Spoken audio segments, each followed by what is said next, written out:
Welcome. I'm E.G. Marshall. Welcome to our world of mystery and the macabre. Sit back and lend us your fears. Have you ever seen a ghost? It is an experience of such horror as to turn your blood to ice. Oh, I know, there are those who scoff, but they have never met a ghost.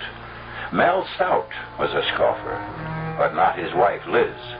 And on the night they first drove up Gormley Gorge Road to Gormley Lodge. All right, Mel, you laugh if you want to, but the fact remains that the Putnams were driven off the bridge over Gormley Gorge by a ghost driver in another car. Who says? The sheriff. He told me that the wife lived long enough to tell the story. How a car driven by a skeleton came driving straight at them, and her husband swerved aside, and off the bridge they went. She was dying. She was in a state of shock. No! Now there's a car! It's coming out of the bridge! Oh, my gosh. He went right by. You and your ghost drivers, Liz. It was just another car, and it passed us. Yes, it passed us. This time.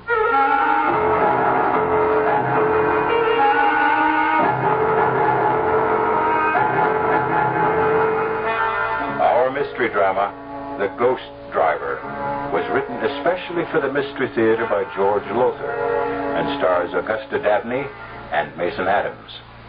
I'll be back shortly with Act One.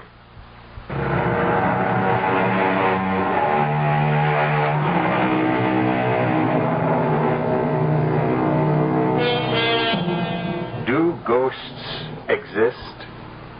Mel Stout doesn't think so. But his wife, Liz, feels differently.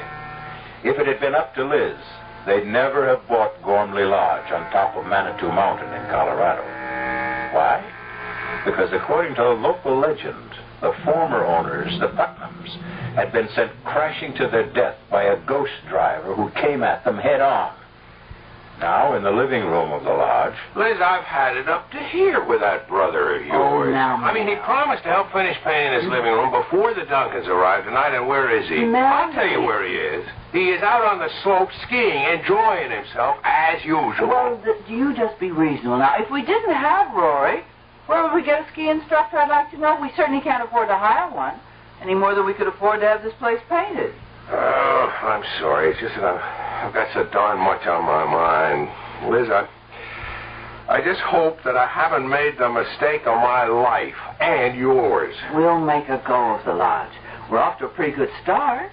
The Duncans arrive tonight, and they're booked for a full week. And the Todds and the Morgans arrive next week. Yeah, and after that? Well, darling, our newspaper ads ought to get us more customers. Just ask yourself, darling, what would you rather be doing now? Painting the living room of your own ski lodge with paying guests arriving tonight? Or slaving away at your old accounting job in Aspen? Well, at least that brought a check in every week. Oh, Mel, you've wanted to be your own boss for years. And so we bought this old mansion on top of Manitou Mountain to start our own ski lodge. The old Gormley Mansion.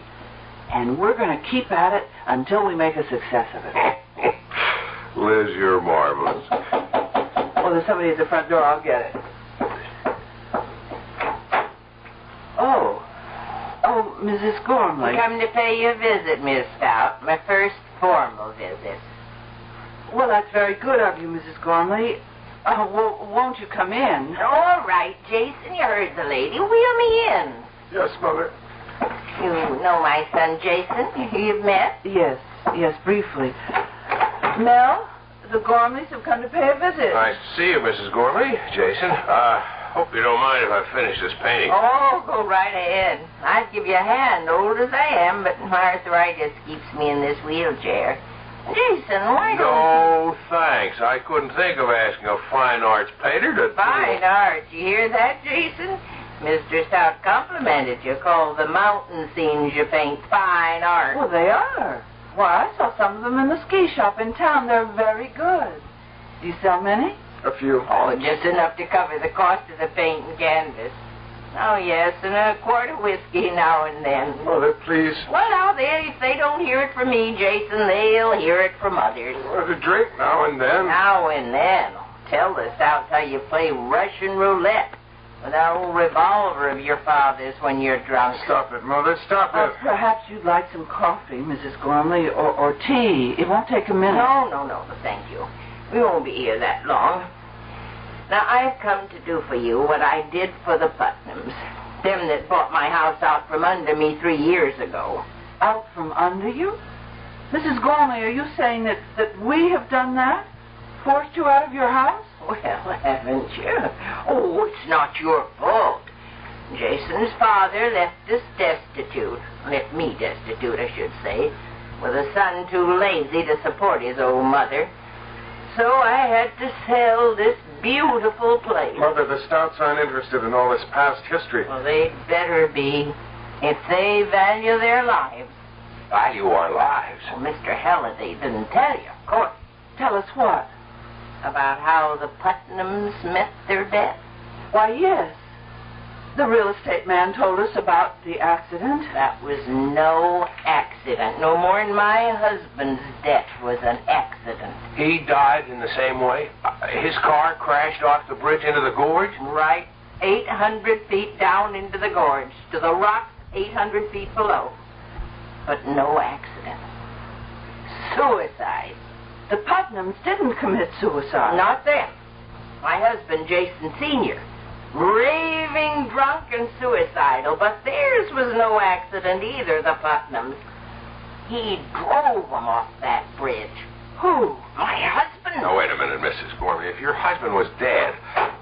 Hi, I'm back. Oh, sure. Naturally, Rory. Now, the painting job is nearly done. Oh, now, don't get uptight, Mel. I just didn't remember till I was out on the slopes. Hi, Mrs. Gormley. Jason. Paying a little social call? Anything but social. Mrs. Gormley, are you saying that your husband, even though he was dead, somehow killed the Putnams? Liz, come on now. All right, I'll tell you. After my husband's death, when I realized I'd been left penniless, that I'd have to sell this place, I fell into a state of depression. When the Putnams bought Gormley Lodge, well, they were going to use it as a winter home, not turn it into a ski resort like you. When they bought it, and I had to move into a little guest house, I was so sad I thought I'd die. For days and days I sat and wept, and then one night, my husband come to me. Your husband? You dreamed? It was no dream. Oh, it was my husband. His ghost. Oh, for the love. Rory. Stood at the foot of my bed, and he begged my forgiveness for leaving me a pauper and breaking my heart.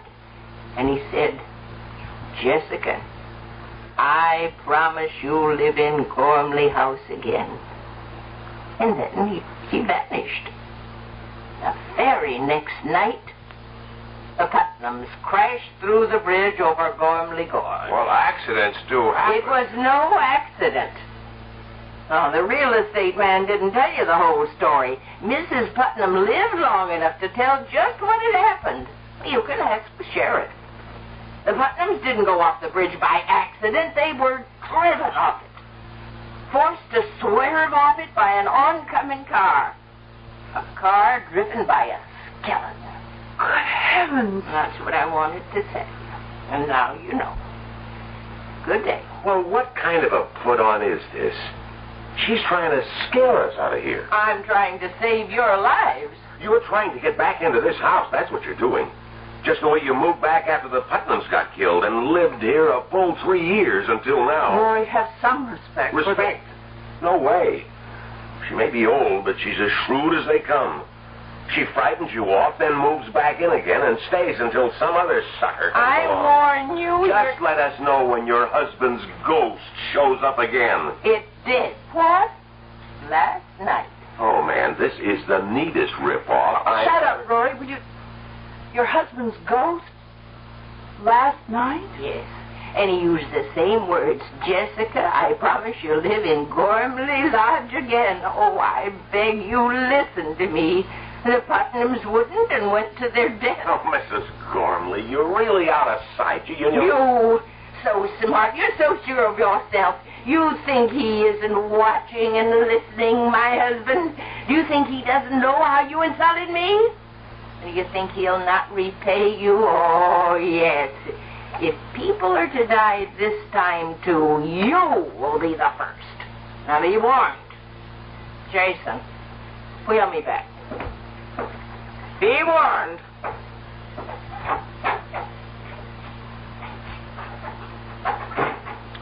Rory, you shouldn't have talked to Mrs. Gormley like that.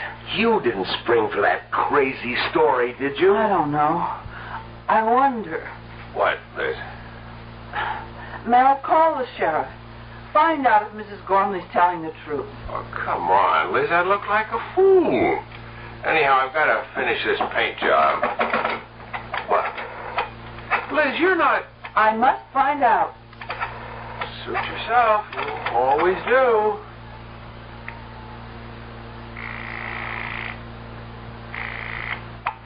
Sheriff Harper speaking. Oh, Sheriff, this is Elizabeth Stout calling. We're the new owners of Gormley House. Oh, yes. What can I do for you, Mrs. Stout? Well, we just had a visit from Mrs. Gormley. Oh? What do you mean, oh? Oh, nothing, Mrs. Stout. Only she can be a little hard to take. Getting on in years. Yes, well, what I wanted to ask you...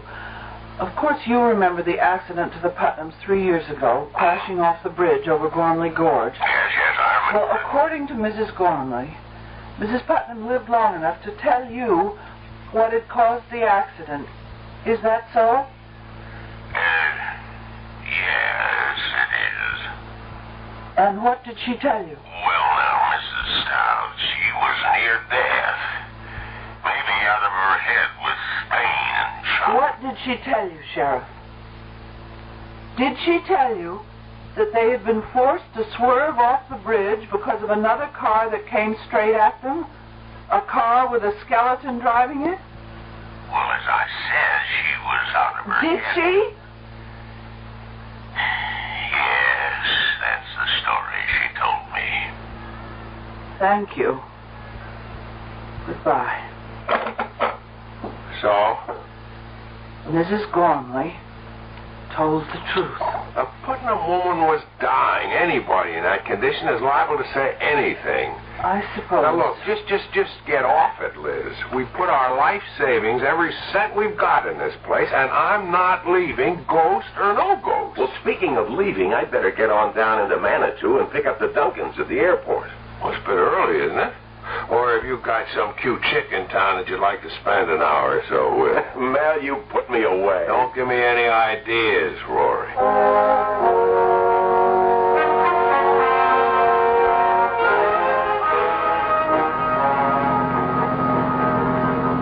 This is some road, Rory. You drive it often? In the dark, I mean? A few times, Mr. Duncan. Well, it's frightfully steep and curvy. Now, don't push the panic button, Mrs. Duncan. I'll get you to the top of Manitou Mountain safe enough. You'll be enjoying a hot toddy in front of the fireplace at Gormley Lodge before you know it. Maybe you better slow down a little. Ah, it's okay. That was just a patch of loose shale. You much of a skier, Mr. Duncan? Oh, I do okay. My wife will need some lessons, though. I take it Gormley Lodge has a pro. Oh, the best. Me? Well, fine. Say, this road is steep and curvy. Must be pretty spectacular. Views, I mean, in the daytime. It's spectacular enough right now, what I can see in the headlights. We've got some views, all right. There's one, it's real cool, from the bridge over Gormley Gorge. Steep? 800 feet straight down. Yeah, it's too bad there isn't a moon tonight. I'd stop on the bridge and let you have a look. What's that sound? We're crossing the bridge now. A wooden bridge over Gormley Gorge. About 500 feet across. Hey, what's the... Lights of a car. Coming fast. That damn fool is coming straight at us. Get over! A skeleton driving that car. Hey, we're going off the bridge!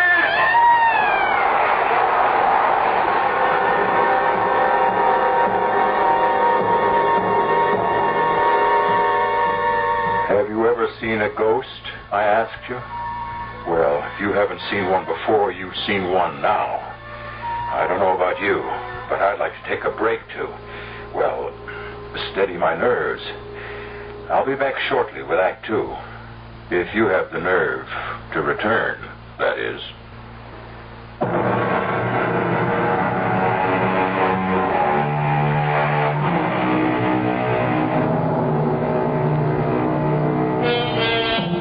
Terror, unless you have experienced it, is only a word. I could employ all the art at my command, my voice, the words I choose, to convey to you the full impact of terror. Yet, I know I should fail, even as Michael Duncan fails now in telling his story to Sheriff Harper on the bridge over Gormley Gorge the next morning. Terror? You say you experienced terror? What would you experience, Sheriff?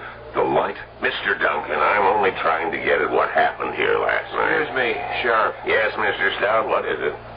Will it be much longer before they get the bodies up? Hard to say. Why? I'd like to get back to the lodge. My wife is alone, and you can imagine her condition after hearing of her brother's death.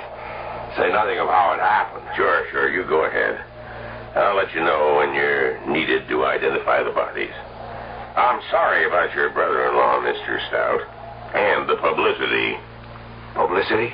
And this is the second time the ghost driver has struck. Ghost driver? And the news has got out.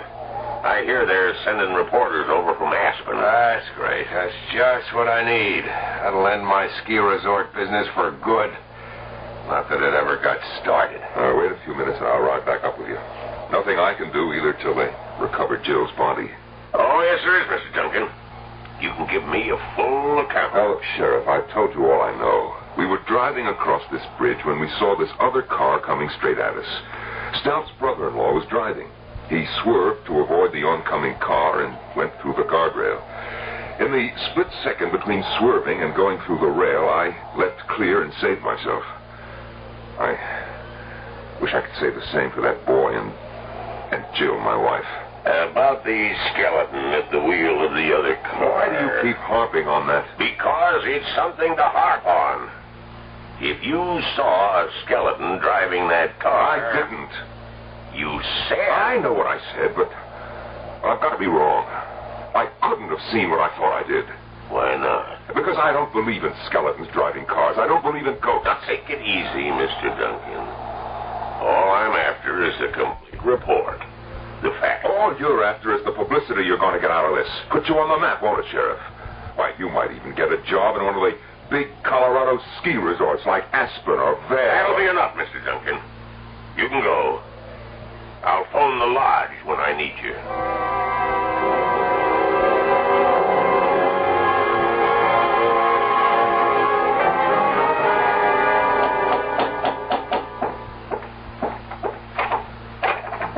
Mrs. Gormley.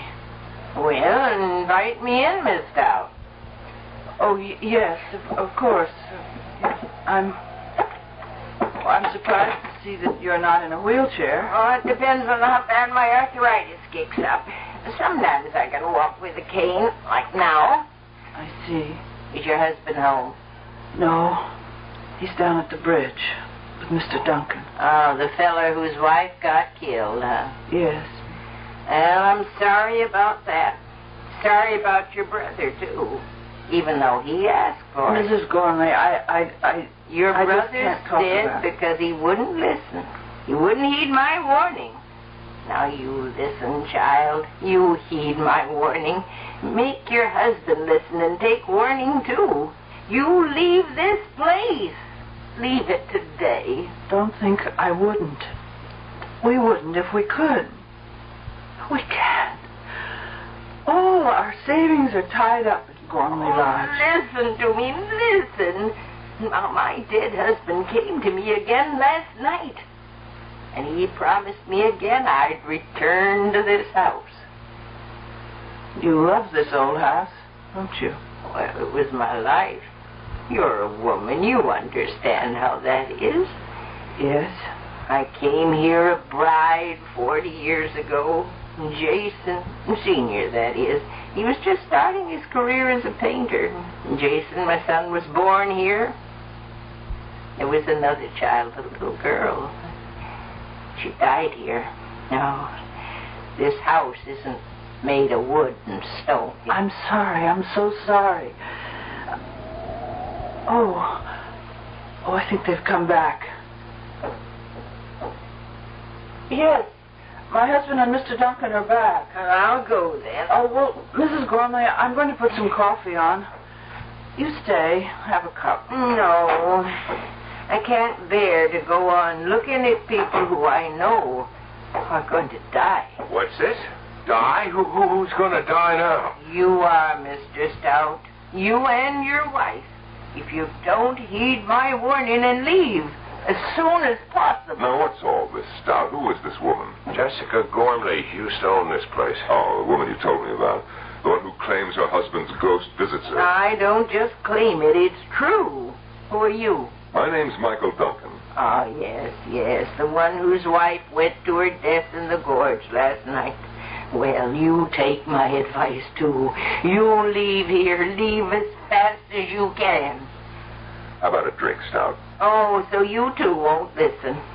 The ghost driver killed your wife last night, and yet you won't listen. Well, let me warn you once and for all. What was that? A shot. It was a gunshot. Jason! Oh, it's happened. He's killed himself. Oh. She's fallen. Liz, help her up and keep her here. Duncan, you come with me.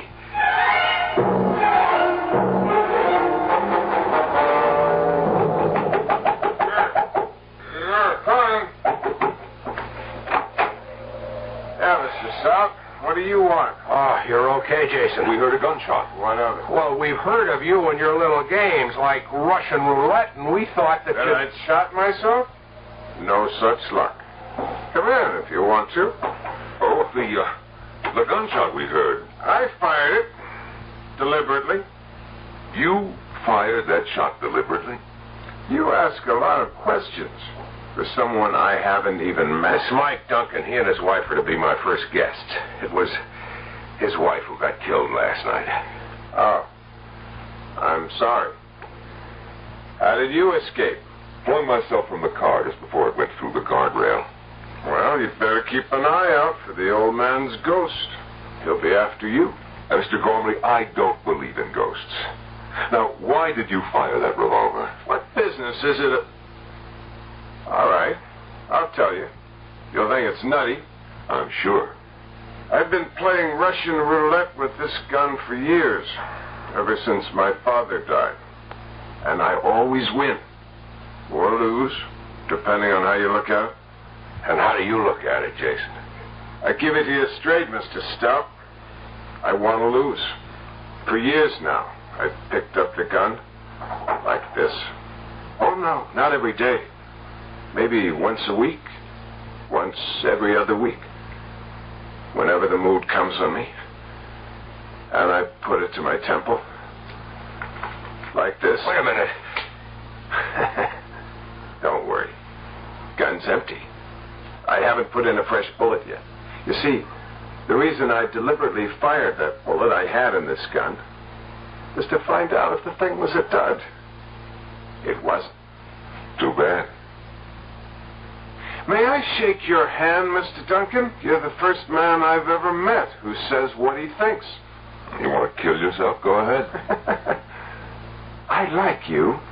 You do speak your mind. And now, gentlemen, if you'll excuse me, I've got to get back to this painting of mine. By the way, what do you think of it?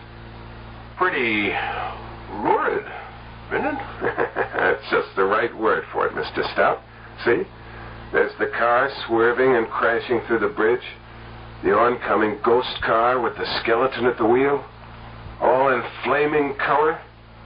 I knock out one an hour. I slap a frame on it and I sell it in Manitou for $20.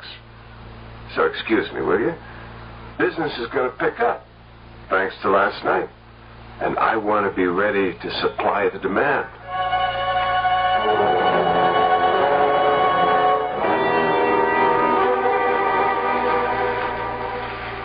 Oh, it's flowers, Miss Stout.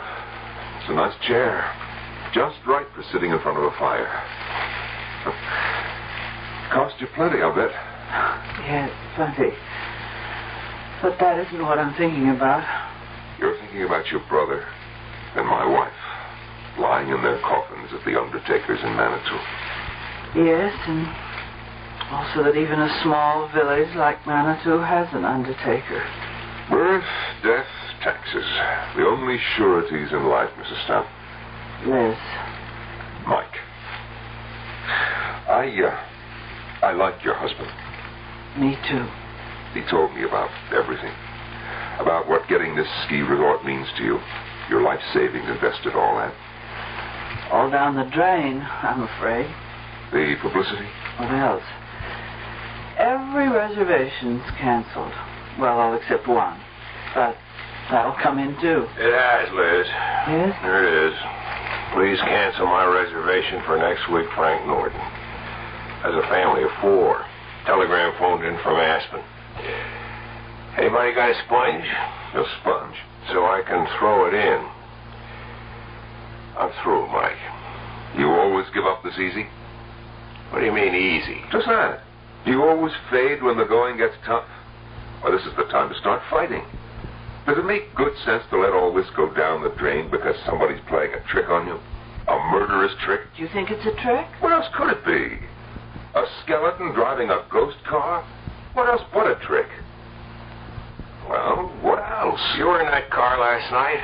You saw. And it was a skeleton behind the wheel of the oncoming car. You told the sheriff that. You can still say that it was a trick, yes.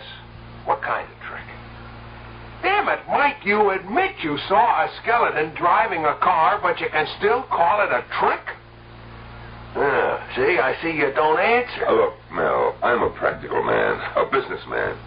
You think being a businessman is simple? Oh, no.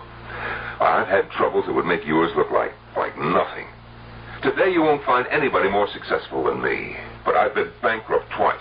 Yes, and paid off every cent. How? Well, not by running away the way you want to, but by standing up and fighting. And that's what you've got to do right now. How? You tell me how, and I'll do it. We'll do it together. I've got a stake in this, too, you know. My wife is dead. Murdered. Yes, murdered. Not by a ghost, but by a trick. And if it's the last thing I do, I'm going to find out who played that trick and make him pay. And you don't think it's a ghost? Do you?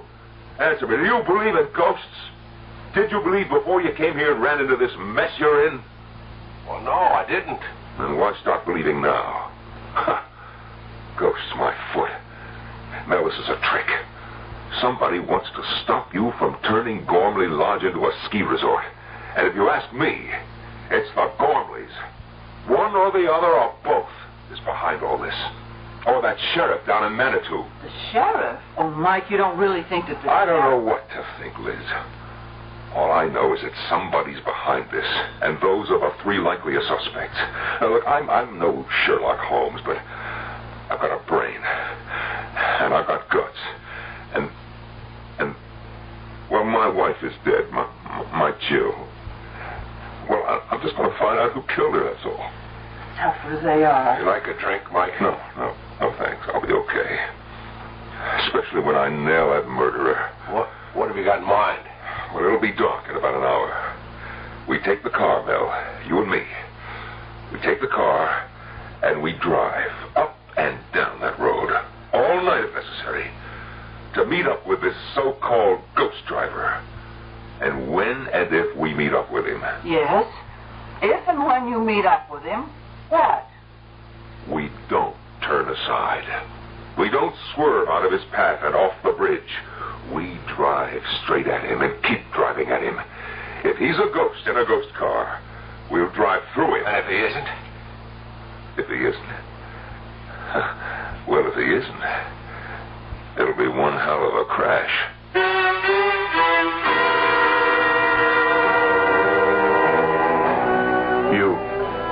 You out there listening, what would you do?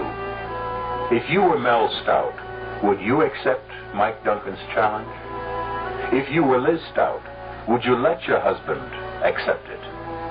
It can mean his death, you know. What exactly would you do? I'll be back shortly with Act 3.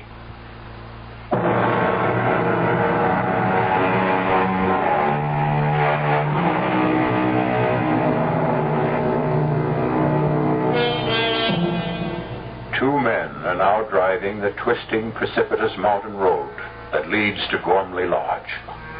One, Mike Duncan, believes that the ghost driver they hope to meet is nothing but a trick. Mel Stout, his life savings, every penny at stake, has had no choice but to go along. Mike, I'm bushed. Let's make this the last trip. We're going to drive up and down this road till dawn. Yes, and night after night if we have to, until we meet up with our so-called ghost driver. This is the 6th time we've been up and down this mountain road. Okay. Pull over. I'll drive. Get out your side. I'll slip behind the wheel. Hey, there's a car coming up behind us. Red light flash. That must be the sheriff. There's the sheriff, all right. Mr. Stout. Oh, And you, Mr. Duncan. What are you doing here, Sheriff? Well, that's what I want to ask you. I got a report from Mountain View House across the valley there that they were seeing headlights going up and down this road. Guess I don't have to tell you everybody around here's on edge after what happened last night. Now, what are you up to? We're not up to anything, Sheriff. We're driving this road in hopes of meeting up with whoever or whatever killed my wife and Mr. Stout's brother-in-law. Get yourselves killed in the bargain? Oh, no. You drive on up to Gormley Lodge, and when you get there, stay there. You make that sound like an order, Sheriff. That's what it is, Mr. Stout. Well, I guess we better do like he says, Mike. I don't think so. Oh, you don't? No, I don't. This is a public road. We've got a right to be on it. Unless we're doing something that breaks the law, and we're not. You're a kind of troublemaker, Mr. Duncan, aren't you? Sheriff, I never go looking for trouble, but I know how to handle it when it comes my way. Now, either you arrest us for breaking some law or other, in which case you'd better be prepared to back it up, or I'll sue the town of Manitou and you for false arrest, or get off our backs. I'm not on your backs. I'm trying to save your lives. Take my advice. Advice, huh? I thought it was an order. All right, wise guy. Have it your way. Go ahead and get killed and be damned to you. Let's go, Mel. You can sure sound tough, Mike. No small-town sheriff pushes me around. Well, he's only trying to do his job. Maybe. And maybe not. What do you mean? I don't know. But that's what we're going to find out. Tonight, tomorrow night, or whenever. Now, there's the bridge ahead. Yeah, maybe you better slow down. No. If it's a ghost, we'll go through it. If it isn't, Mike, headlights coming toward us. now look, don't lose your nerve. Coming closer. We're going to crash if you don't... Mike! Driving that car, it's Rory! Your brother-in-law, my God!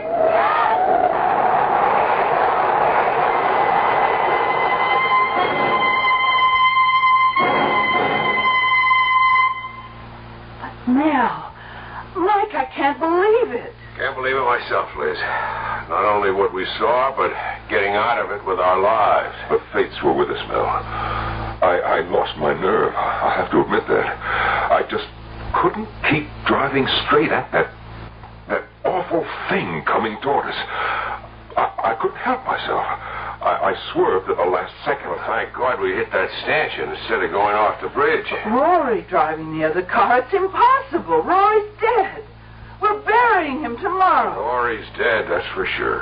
But it was Rory driving that car, that's for sure, too. Then ghosts do exist? Mel? That's what? After the funeral tomorrow, let's get out of here. Let's go away from this place as fast as we can. And go where? Back to Aspen, of course. Liz, we're broke. We haven't enough dough left for a motel room. Where would we stay? How would we live? Mel, I I didn't know things were that bad for you. Putting this place back in shape cost me just about every penny I had. Well, look, would a loan help? You'd be willing to... Well, sure. I like you two, and, well, the way things turned out, we've gotten to know each other real fast. Practically friends. So, well, if you can use a loan... That's generous of you, Mike. It is generous of you, Mike, and I appreciate it, but... No, thanks. What'll you do? Do what you said I ought to do. Fight this thing.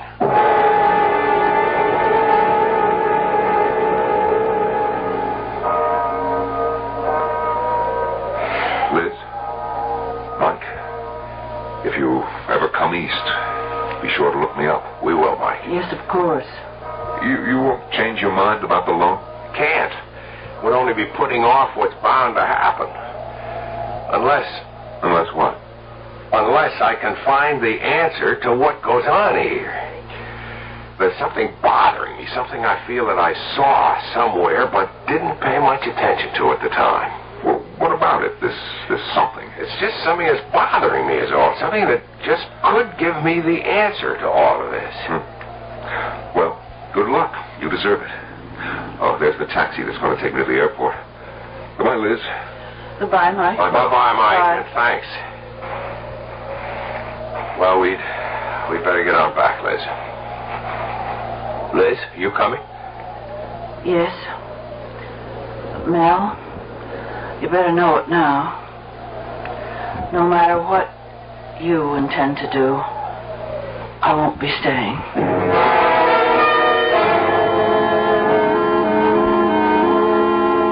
Mel, we've got to face the facts. Buying this place was a big mistake. I admit it now. But there's no sense in crying over spilt milk. What's done is done. So, darling, let's just turn our backs on it, walk away from it, and start again. Start what again? The treadmill of office work? The dreary day-to-day monotony of auditing accounts, toting up figures? I can't bear to go back to that kind of life. I have got to make a go of this. I don't have any other choice. But is it worth your life? Ghost or no ghost, Mel, it's killed 4 people. It would have been 6 if you and Mike Duncan hadn't been lucky enough to hit that stanchion. And it will be 6 if you insist on driving that road again tonight. 6? How do you make it 6? You don't think I'm going to let you do it alone, do you? But at the funeral, you said that you weren't even going to stay. Because I hoped that would change your mind. But it hasn't. So you see, I have no choice either.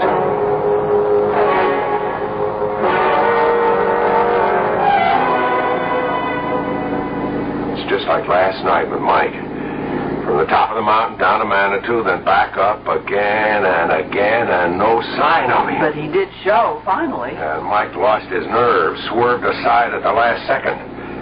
Let's hope I don't lose mine. Will it matter? What do you mean? Well, if you lose your nerve, we'll go off the bridge. If you don't, and the ghost car isn't a ghost car, we'll be killed in the crash. If there is a crash, but there won't be.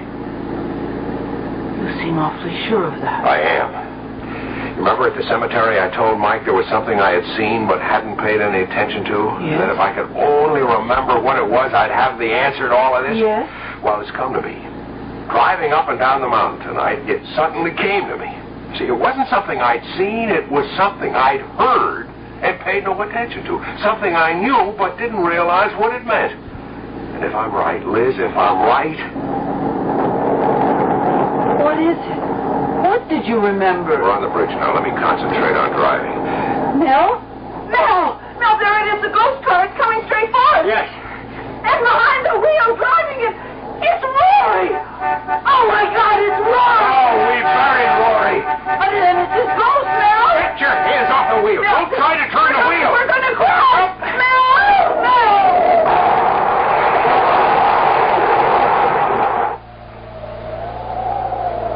Mel! What? This time he swerved and he went off the bridge just as I knew he would. How? How did you know? Later, Liz. Right now we better get up to the lodge and phone the sheriff.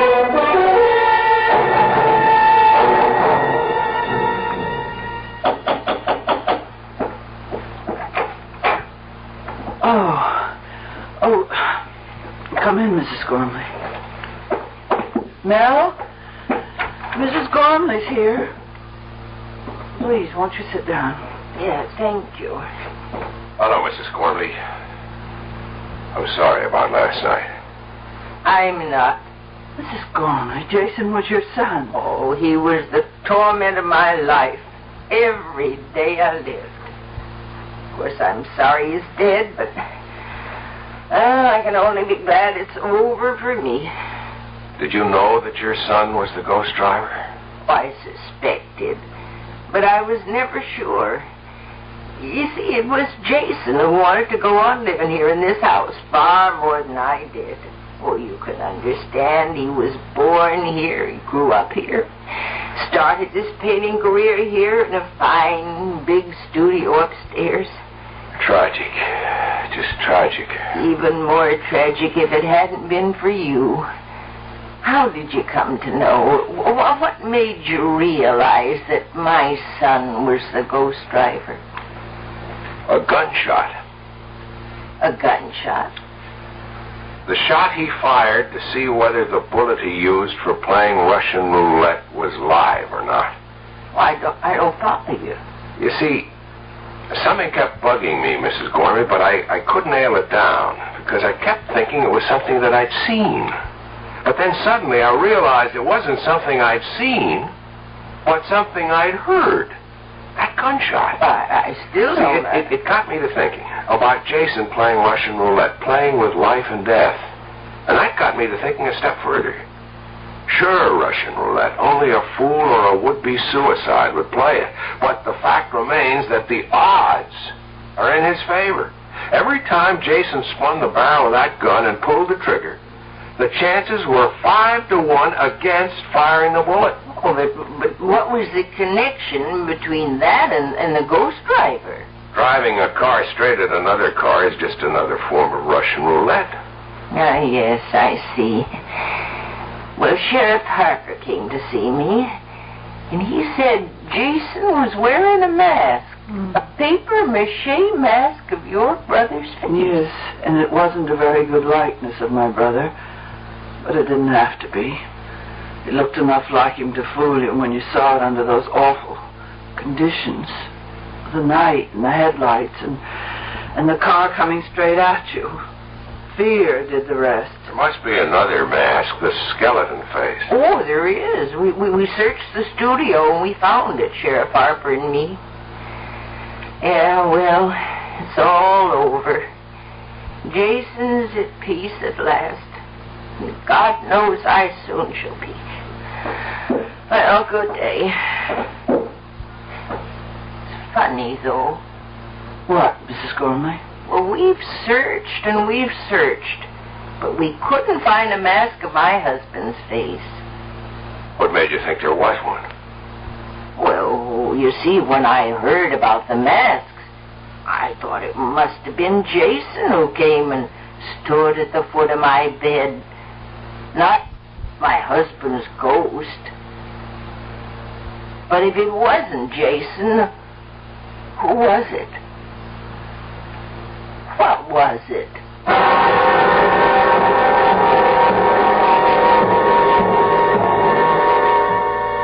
An interesting question. What was it indeed? Makes you wonder. Does the spirit live on? Are there such things as ghosts? Think about it. I'll be back shortly.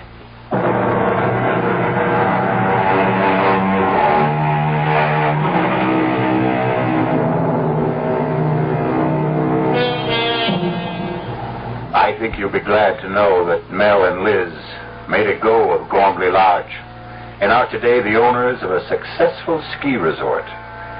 Old Mrs. Gormley passed on a few years ago. When the guest cottage was renovated, a really thorough search was made for that mask of Jason Sr.'s face, but no sign of it was ever found. Curious. Very.